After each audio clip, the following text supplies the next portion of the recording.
Hello, hello, hello, and welcome. I realize you can see my microphone here. Let's pull this down a little so it's not like a big black spot on my chest.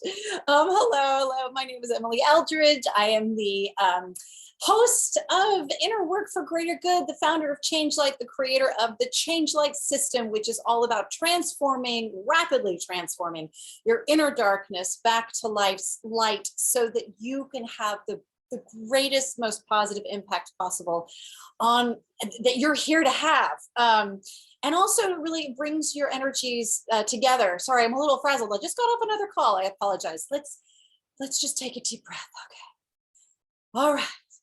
And I'm so happy to have you here. Thank you so much for coming. Today's topic has to do with why is it so hard to speak your truth. So when I talk about, if you saw any of the previous episodes, when I talk about the Change Light system, I talk about how really the ultimate aim, the ultimate goal is to fully own, live, and actualize your unique truth. And your truth is what I define as your inner knowing of who you are and who you're here to be. And so it's within everyone. You have your own truth. I have my own truth. And when we truly honor our truth and we live it, that's when we light up the brightest possible.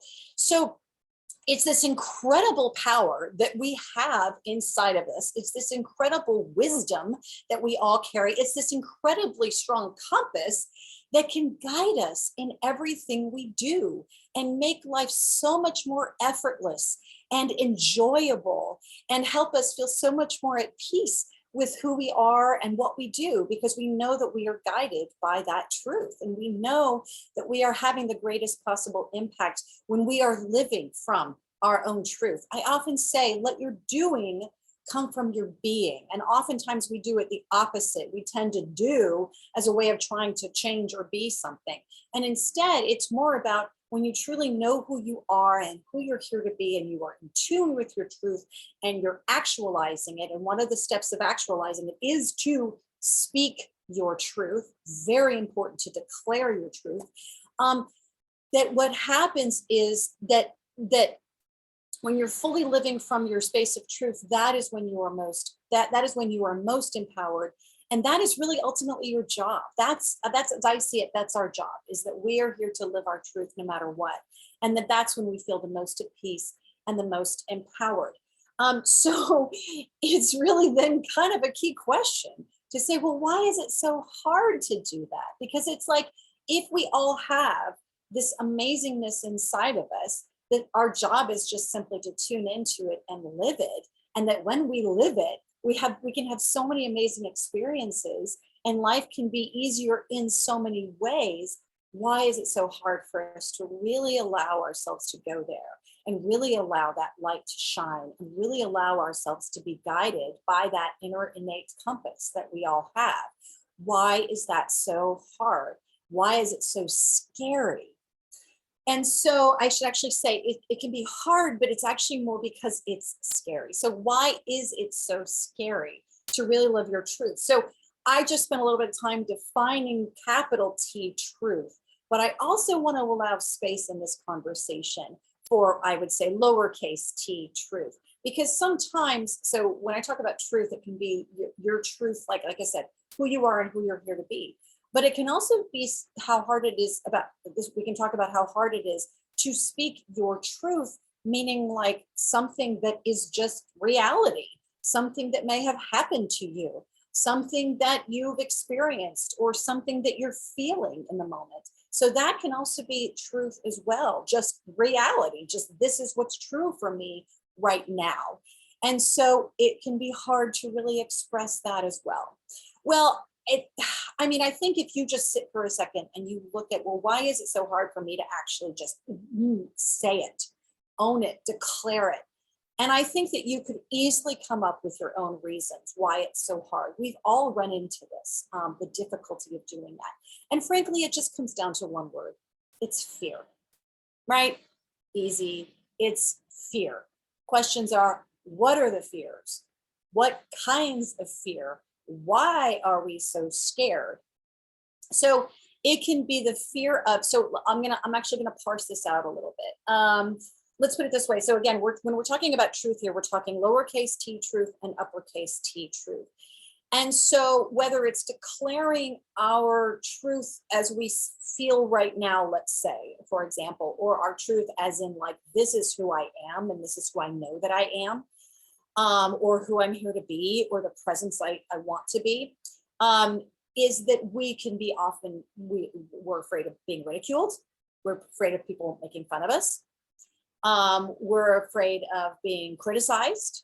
We're afraid of people tearing us down for or attacking us for what we express, and what we claim to be true for ourselves. We are afraid of rejection. I mean, ultimately, that's what a lot of it is about, is the fear of rejection, the fear of alienation, the fear of abandonment, the fear of not being in connection with others. I mean, after all, isn't that what, like, ridicule and criticism are ways of, they're a way of putting someone down and creating a disconnection. And so ultimately, we're afraid of disconnection. We're afraid of a lack of safety. So we might also be afraid of punishment. We're afraid of being punished for speaking a truth. A lot of people run into this when they grow up in families where, for example, if there were some big secrets within the family that, like, let's say the parents were like, we don't talk about that, and pretend like it's not happening. I mean, this happens a lot with abuse, with all kinds of abuse. And maybe the parents wanted to sort of portray the family as though we're perfect and everything's great, but in reality and in secret, there was some pretty horrible things going on. And so then if you come from that culture, that family culture of secrecy, speaking truth can be terrifying, because it can bring up all those fears of alienation. Or even if maybe at some point you did speak the truth to someone and then were punished for it, well, then of course you're going to end up with a terrible fear of being punished for speaking the truth, even if it is what's true. Even as an adult, when you're out of that home and you are more of a sovereign individual, you're not, at the mercy or the whim or under the thumb of those same people. Those fears, I talk a lot about this with X powers, right? Those fears can still exist inside, and therefore they are acting on and either suppressing or undermining or having all kinds of reactions against this desire to speak truth. So there can be all kinds of fears that fuel our, why it's so scary and so hard to really speak your truth. Another reason, though, too, is fear of your own power. So I'll tell you from my experience, in terms of, as I've over the years become more, increasingly aware of the power of my truth, as in like how it feels inside me, it can feel really overwhelming. And it can feel like, holy cow, what will I do with, what would I do with this power? And also, of course, the fear of, if I express this power, if I start actually embracing it and showing up in a different way because of I'm allowing this power to really come through me, oh no, then how are people going to react to me, right? So then it becomes this, it's an inner fear of, oh no, who will I become? And who can I, in some ways, no longer be? Example, I'm going to segue here a little bit. Example is, for example, I was talking with a client about this, and I've run into this myself. When, as you start to really own your power, at the same time, it also means having to let go of those parts of you, or that identity that you might carry about being or feeling or believing yourself to be disempowered. And so that can create a lot of conflict and pain and fear and struggle, because those parts of you who've been very identified with, let's say, that victim mentality or that victim identity. I think I've actually talked about this in another episode. But those parts of you that are very identified with that can find that very scary, because they've derived, in sort of a weird way, counterintuitive way, they've derived some amount of power from that identity, and probably some amount of protection that carrying that identity has protected you in some ways from, maybe taking risks that could get you hurt, or protected you from really stepping out and shining your light, because maybe you would get ridiculed or criticized by the people around you. So the point is that we can have that fear of our own power because we're afraid of what would happen. We're afraid of how it feels because it's overwhelming and it might feel foreign if we haven't really felt the full force of our own inner power. And that it starts to jostle all these other parts of us, and then these other parts of us feel threatened.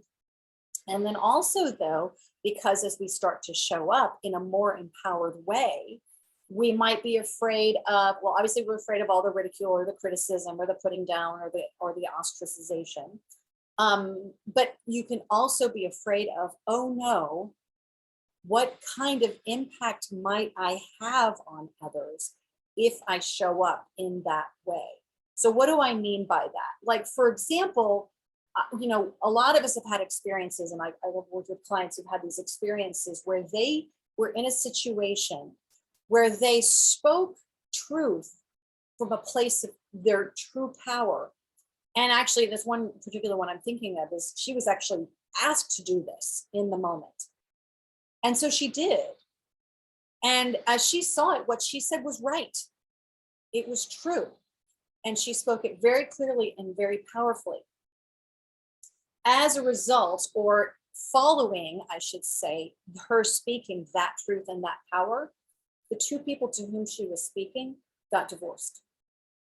And ever since then, so this happened when she was a child. So ever since then, and I've actually had quite a few clients for whom this was the case. Ever since then, this person formed the belief that, oh no, it's my fault that my parents got divorced. And so here's the fact of the matter. No, it was not their fault. No, it was not that child's fault. It's never, ever that child's fault. Those two people, the parents, made the choice to get divorced. That's their own choice. And the child did not have control over that choice, even if they were one of the people who expressed a truth that maybe needed to be heard in the moment, or at least that was what they felt was true in the moment. But those two people still made their own choice. Nevertheless, as children, we tend to be very, for lack of a better term, I guess, egocentric. Is this egocentric? Or we tend to be almost like over believing in our own sense of being able to like control our environment and being responsible for everything. And if a child psychologist were sitting here, they could probably tell us what phase of childhood that's in or what have you. But as children, we tend to think that it's our fault that things happen, or that we made something happen. There's a kind of magical thinking to it, that we are responsible for things happening, even if it's other people who are responsible. Mom or your daddy comes home angry and they're angry at us and they're yelling at us. And then like as children, we might think, well, that was my fault. I made mommy or daddy angry. Well, no, mommy or daddy were angry before they even showed up, but they're yelling at you. But, us, and as children, though, we tend to think that it's our fault. So that's just part of the way when we're kids, that's kind of the way we are. It's the way the brain works. But the point is that can lead to then a fear of our own power, because we may have had those experiences where we were standing in our truth and we were standing in our power and we were just being our full selves or speaking what we believed was true. And there were repercussions, there were consequences, there were outcomes from that moment that we then think, oh no, that can be, I'm just using this example, that can be one reason why we are scared of our own power, because then we feel like we were responsible for what happened. So there are all kinds of reasons why we are scared of our own truth and our own power, and the power that owning our truth and living it can bring. There are all kinds of reasons. So here's the question, is to really look at, well, what are your reasons? Why are you scared? Why are you afraid? And I'm presuming that you are, okay? And I can speak for myself, is that, okay, why am I afraid? or why have I been afraid? Or even with all the work, I'll speak for myself, with all the work that I've done, and all the transformation that I have had in my life, and all of the emotional releasing and the fears that I've released and I've drawn out and I've processed and all that kind of stuff, even with all of the inner work that I've done, why do I still have these sort of lingering like fears, and not even realizing sometimes that they're fear, that it's fear expressing itself, but why is it still there? What's happening? And I mean, as you can imagine, and I often do this, usually I talk about something that's come up this in the last week. And for me, it was that I'm constantly asked to explain what I do. And I have always had a hard time with it. I've just always struggled with it.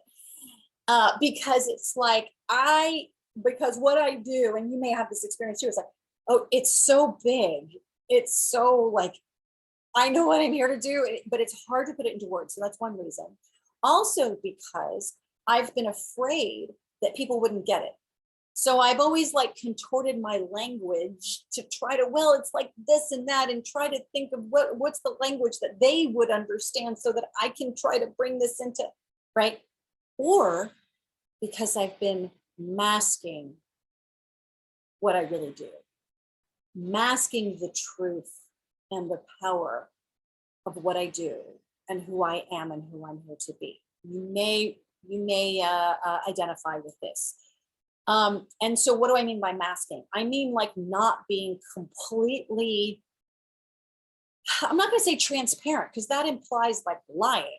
It's more about kind of going, well, here's what I do back here, but I'm going to sort of put this mask over it and try to like, dumb it down, or I'm going to try to kind of dilute it,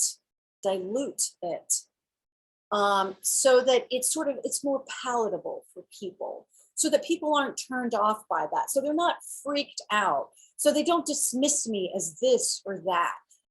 So that they, I can try to like speak in their language, but that way, if I'm speaking in their language and with their sort of energy or tenor or whatever, then, maybe they'll accept me more and accept what I do more readily.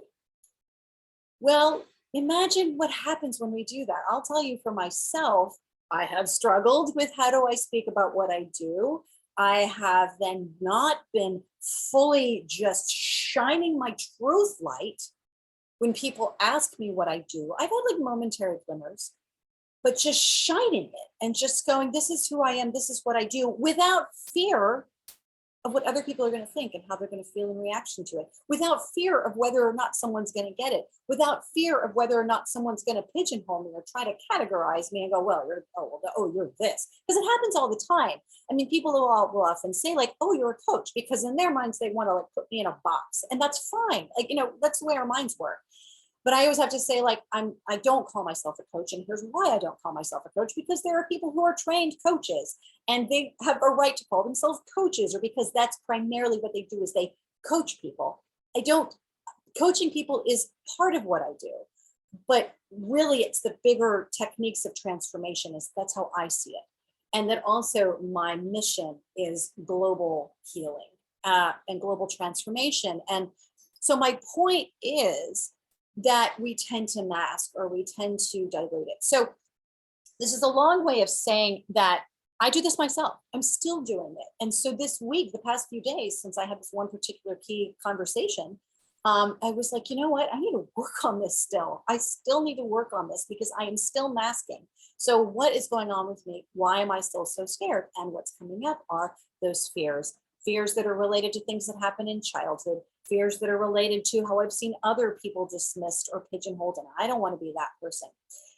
So it's interesting, because as I was preparing this talk today, just this morning, is what came flying out of me was just a bunch of questions. So I want you to write these questions down, because I'm going to do this myself. I haven't done it yet. I've been on calls all morning, as I alluded to earlier.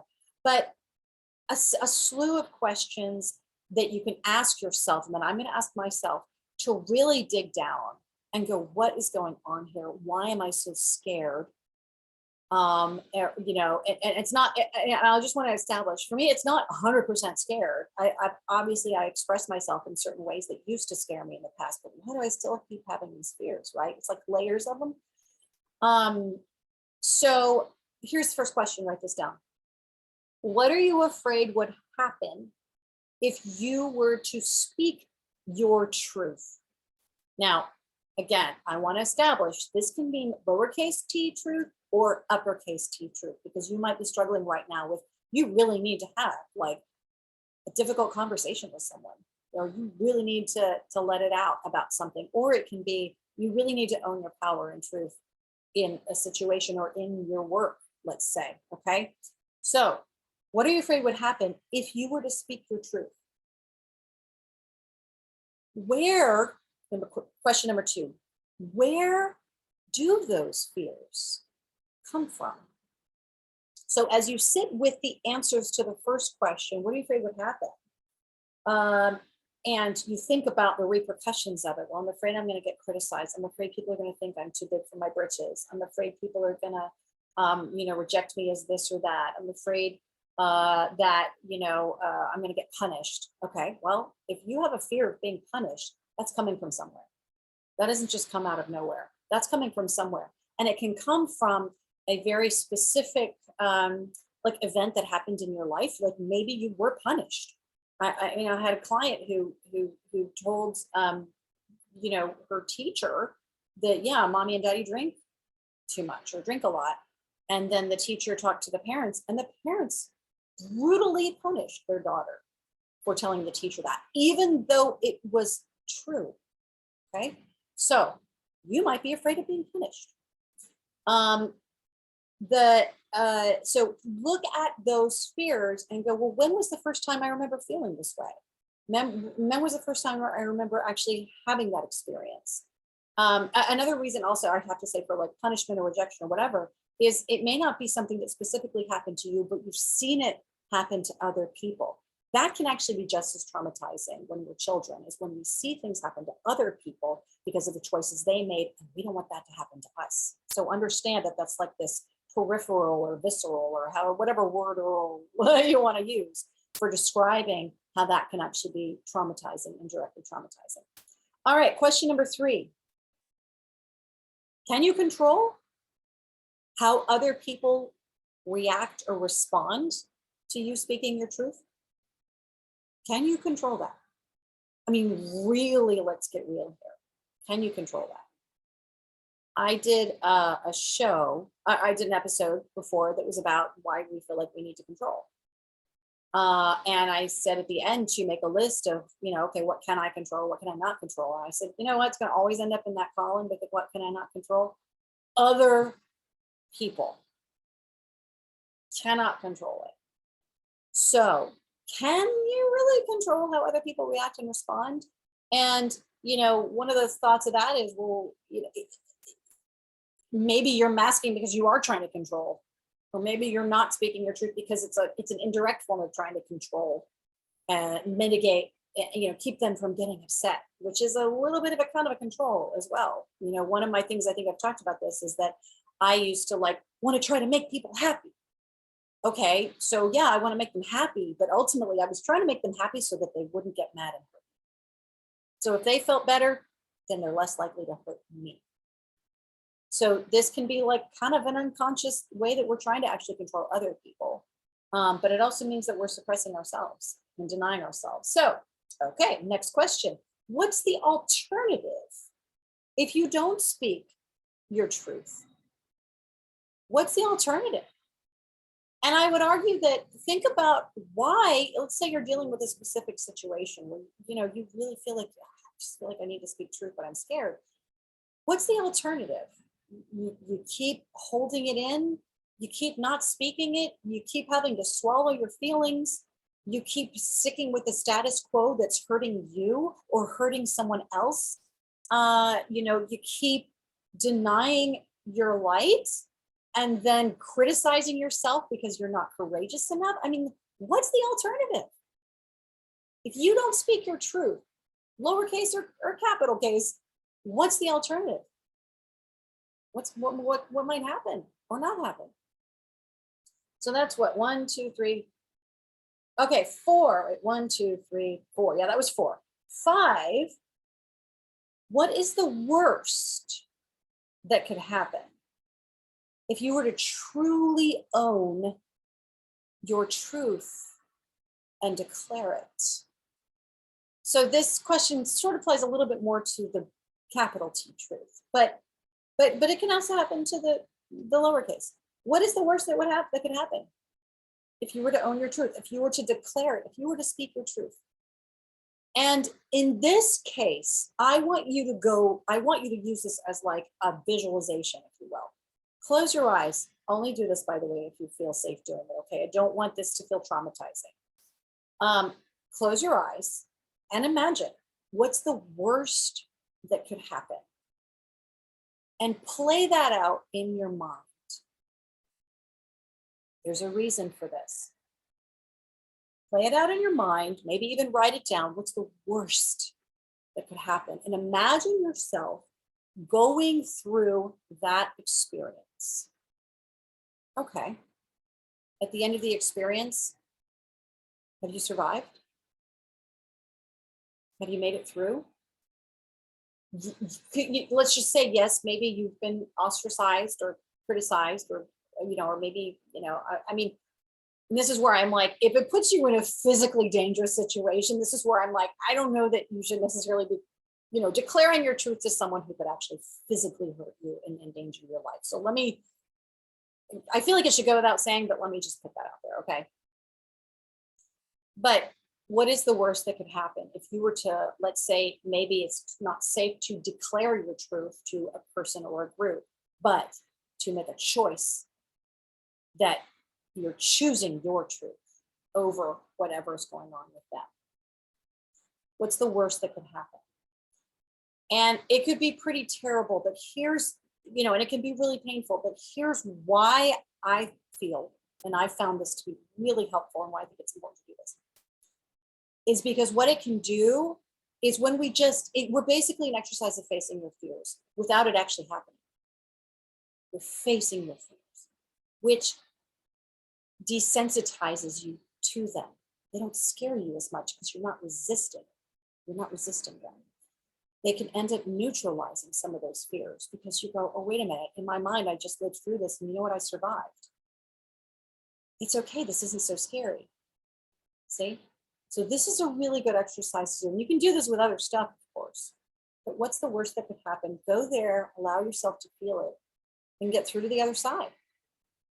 Because I would say 99 times out of 10, you would survive and actually end up being stronger for it. It doesn't mean that it's not going to be painful, but just consider that. I'm not here to advocate and tell you what to do, okay? I want to make that very clear. I'm not telling you what to do. I'm just saying, consider that as an exercise to do within yourself to help those fears calm and feel less scary. And also, would it be worth it? Would it be worth it to go through that? That's actually sort of a sub question to that one. And the final question is, what's the best case scenario that could happen? What's the best case scenario of you owning your truth and speaking it? What kind of good could come from it? And another visualization, sit down and imagine it and see what happens. What's the most amazing, wonderful thing that could happen? Because you're owning your truth, because you're speaking it. How would you feel? These are sort of sub questions. How would it feel? How would it feel? How could you live your life differently? Who could you become by doing so? All right. Big stuff, big stuff, big stuff. But I hope this has been helpful. And I hope that if you're struggling with something like that, that you go through some of these questions, not all of your questions. I'm going to go through all of them because I need to, dealing with a certain situation I'm dealing with right now in terms of me being afraid of really fully going there. Thank you so much for listening. And as always, I invite you to join our community, the Change Light community. Just go to changelight.world. You'll see all the good information there. I really hope that you'll join us on this journey together in a safe, supportive space where we can do more of this work and you can learn more of these techniques. All righty, huns. Mwah, I love you. Thank you so much. And I will see you next week.